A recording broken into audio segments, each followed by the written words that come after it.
Once upon a time there was a kingdom full of flowers and rainbows, where the sun shone all the time and there was loads of that goody-goody, lovey-dovey good people stuff going on. There, the alliance of abominably good people lived in unearned wealth and prosperity. But there was a path leading to a different place there. At the end of this path was a rock. There was a cave carved in this rock in which the absolute evil lived. It wasn't a grubby, damp cave smelling of muck and mildew, but a deep, dark dungeon, so dark that even darkness itself was afraid of it.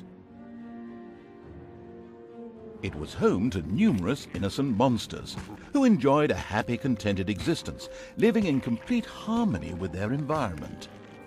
But time and again, the sickening, sweet-smelling good visited this underworld in search of treasure and experience points. Many monsters found this to be the death of them, but much worse, the absolute evil's treasures were being stolen. One day, just as a few more heroes had finished plundering its dungeon, the absolute evil decided it had had enough and decided to do something new, something quite monstrous. Go to the surface. The Alliance tried to resist, but the approaching horde just flowed over them like an angry wave of axes, teeth, and bad breath. After numerous unrelenting battles, the absolute evil finally stood before the Alliance's capital, King's Ending. The last remaining heroes of the country joined forces and cast a powerful banishment spell. The absolute evil disappeared from sight with a threatening gesture, and a faint whispered, "I'll be back," could be heard coming from its lips. The absolute evil had been banished, and its essence shattered into several pieces. Its reign of terror had ended. The good people of the overworld rejoiced, and an era of peace began for the Alliance. The evil creatures were driven back into the underground, doomed to serve as cannon fodder for pleasure-seeking adventurers. Meanwhile, secreted away in the world's most inaccessible places, the last remains of the absolute evil were resting, never again to see the light of the overworld. Until today, that is. Somewhere deep under the earth, the ultimate evil awoke.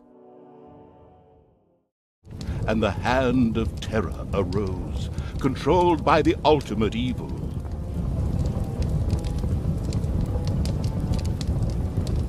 Come on, hand of terror, arise, damn you!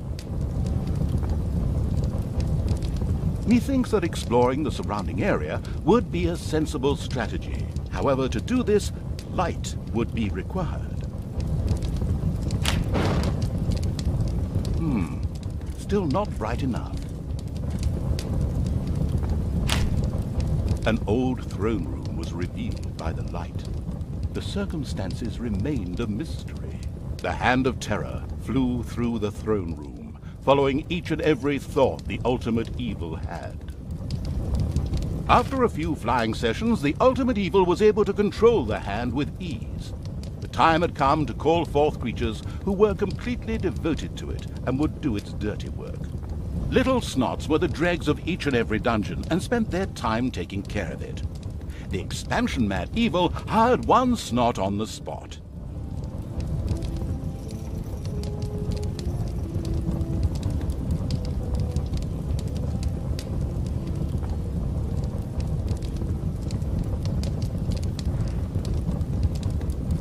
After very careful consideration, the first little snot appeared. It was completely ready to work in the dungeon and to crawl in the dust before the ultimate evil. Little snots were important to the ultimate evil because they took care of many important little things, such as excavating new areas. The psionically gifted evil could sense the presence of something important that was buried to the south. It instructed its little snots to dig in that direction.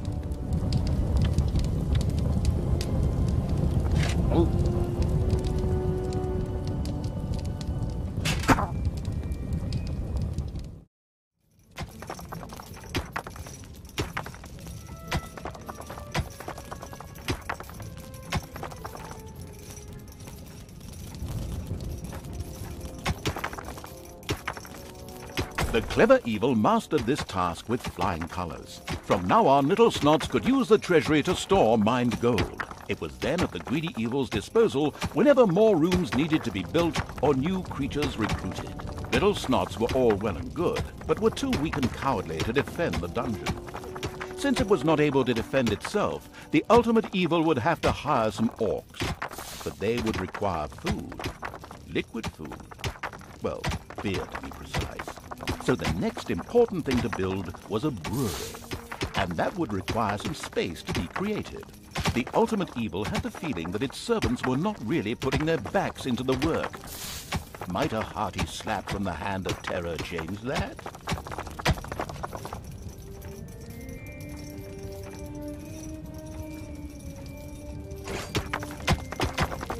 The sadistic evil encouraged its creature to work a little faster, with a friendly but not at all gentle slap.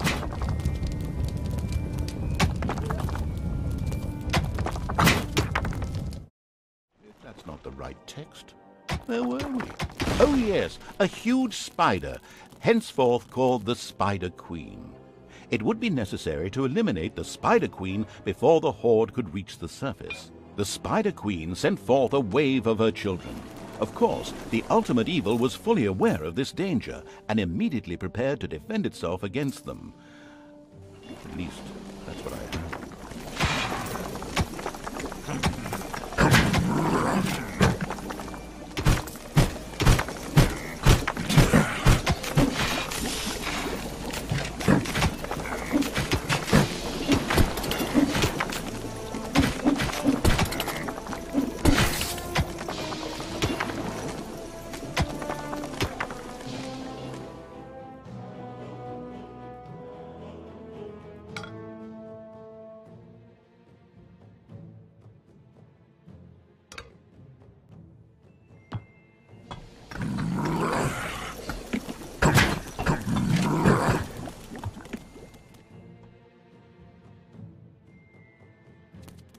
And another wave of spiders set out to destroy the ultimate evil.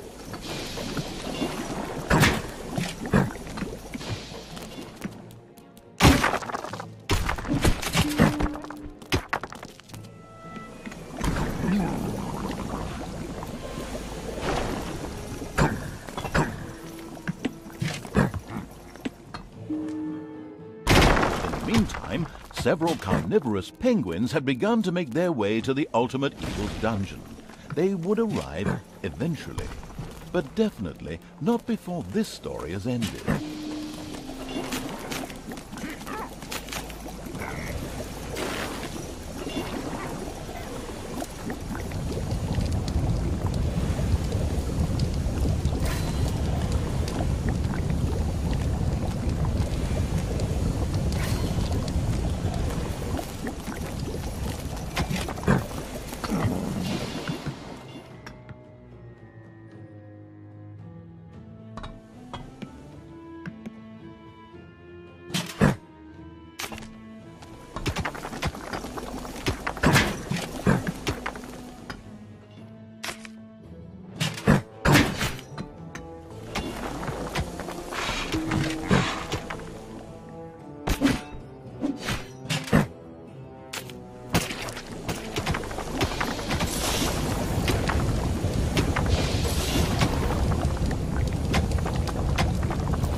The vengeful evil thirsted to defeat the Alliance's king and mount his head on the wall as a trophy. Whoops, of course, I really mean that he wanted to take all of King Robert's cookies away. Better play it safe, or the age classification folks will be after me. Before that, however, the ultimate evil had to do a bit of work on the dungeon. Otherwise, it wouldn't be able to fund even a small army made up of a few orcs.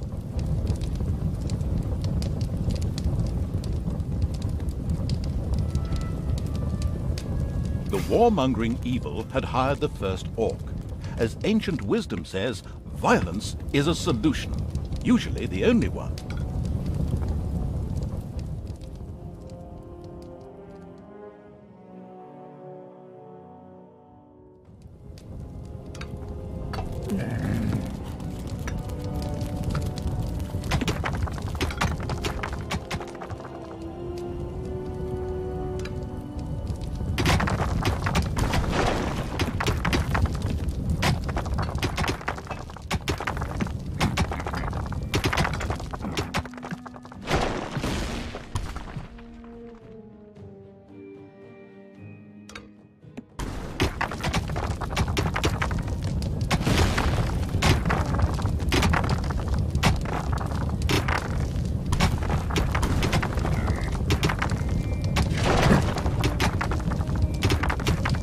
steady pounding in the rocks had given rise to overworld rumors of a new dungeon.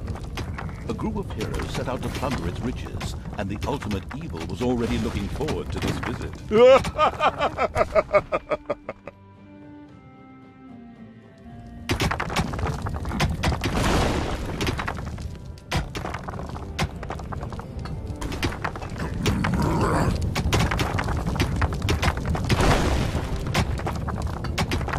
There are enemies right now. The restricted evil was only able to call upon orcs and little snots. But there had been rumors that some goblins were hiding out in a cave somewhere close by. The exploratory evil would be sure to follow this line of inquiry.